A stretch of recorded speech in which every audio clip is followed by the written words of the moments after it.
যদি তুমি এমন মানুষে পরিণত হয়ে থাকো যে প্রতিদিন সকালে উঠে নিজের ফোনের নোটিফিকেশন চেক করার জন্য ঝাঁপিয়ে পড়ে, তারপর সেখান থেকে বের হয়ে রিলস দেখা শুরু করে দেয় এবং ঘন্টার পর ঘন্টা স্ক্রল করতে থাকে, আর ঠিক তখনই তোমার সামনে হঠাৎ ছোট কাপড় পরা একটি মেয়ে তার শরীর দেখানো শুরু করে, তখন তুমি নিজেকে আটকাতে না পেরে পর্ন ওয়েবসাইট খুলে ফেলো এবং হস্তক্ষেপ করে ফেলো, যার ফলে তোমার শরীরের সব এনার্জি নষ্ট হয়ে যায় এবং পুরো দিনটাই নষ্ট করে ফেলো শুধু কয়েক সেকেন্ডের প্লেজারের জন্য।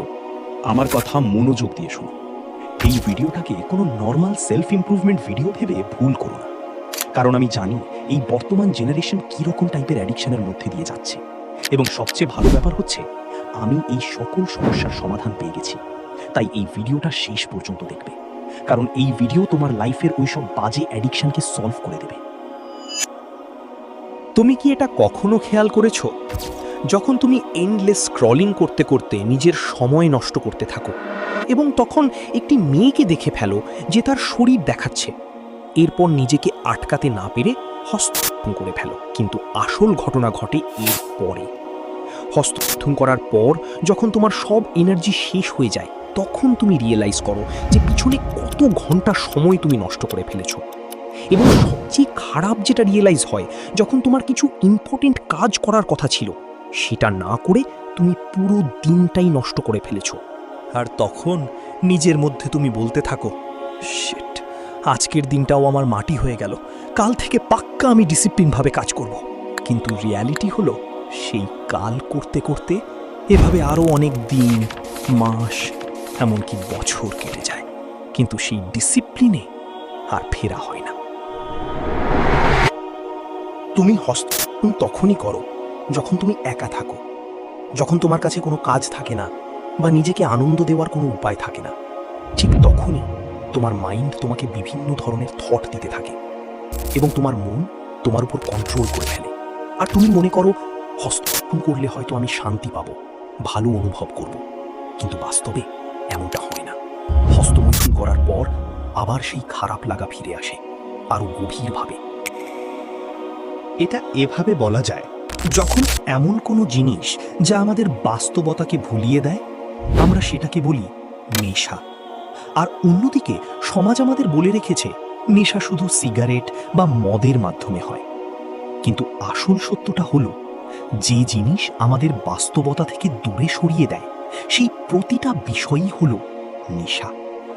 আমরা এখান থেকে এই বিষয়টাই বুঝতে পারি, রিলস, পর্ন, হস্তমৈথুন, এগুলো সবকিছুই একটা নেশার মতো কাজ করে, যা আমাদের বাস্তবতা থেকে দূরে সরিয়ে রাখে। কেন আমরা বারবার এই সকল নেশা বা একই জালে আটকে পড়ে যাই? কারণ রিলস, পর্ন, হস্তমৈথুন, জাঙ্ক ফুড খাওয়া, এগুলো এমন কিছু জিনিস যা পাওয়ার জন্য আমাদের বেশি কষ্ট বা পরিশ্রম করতে হয় না। আর অন্যদিকে আসল এবং ভালো বিষয়, যেমন টাকা, গাড়ি, বাড়ি অথবা সুন্দর লাইফ পাওয়ার জন্য কষ্ট এবং মেহনত করতে হয়।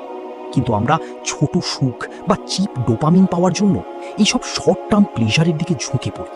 তাই আমরা বারবার একই জালে প্রতিদিন আটকে যাচ্ছি। এখন মূল প্রশ্ন, এসব থেকে বের হওয়ার রাস্তা।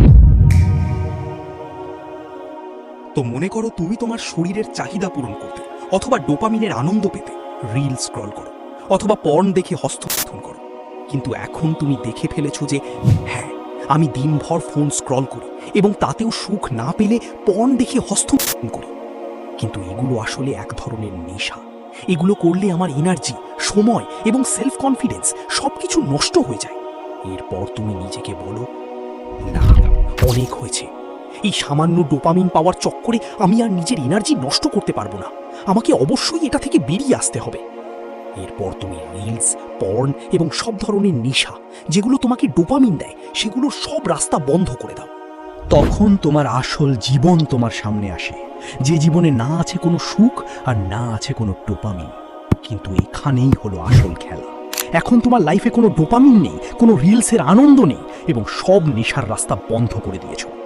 ঠিক তখনই তোমার শরীরের ভিতর থেকে জেগে উঠবে তোমার অতি চেনা এক প্রবৃত্তি, যার গোলাম হয়ে যার ইচ্ছা তুমি পূরণ করতে করতে আজ এই পর্যায়ে।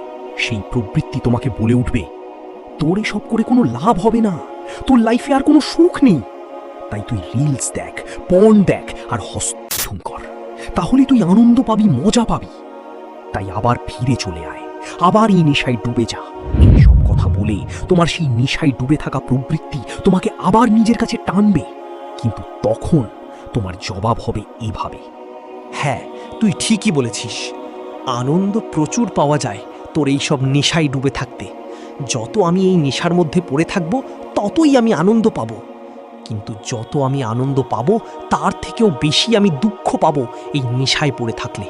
আর এই দুঃখ আমার পক্ষে সহ্য করা আর সম্ভব না। ঠিক আছে, আমি এসব থেকে দূরে থাকলে আমি এই নেশার আনন্দ পাবো না, আমি কোনো ডোপামিন পাবো না। কারণ আমি এখন জানি এসব কিছুর মায়া দেখিয়ে তুই আমাকে নিজের কাছে আটকে রাখতে চাচ্ছিস। কিন্তু আমি তোর এইসব মায়া আর নেশার মধ্যে আর থাকবো না। যত কষ্টই আমার হোক না কেন, যত একা আমি হয়ে যাই না কেন, কিন্তু আমি আর তোর কাছে ফিরে আসবো না। তোর কোনো কথাই আমি আর মানব না। এই সামান্য নকল আনন্দ আর সুখের লোভে পড়ে নিজের শরীরকে আর কষ্ট দিব না।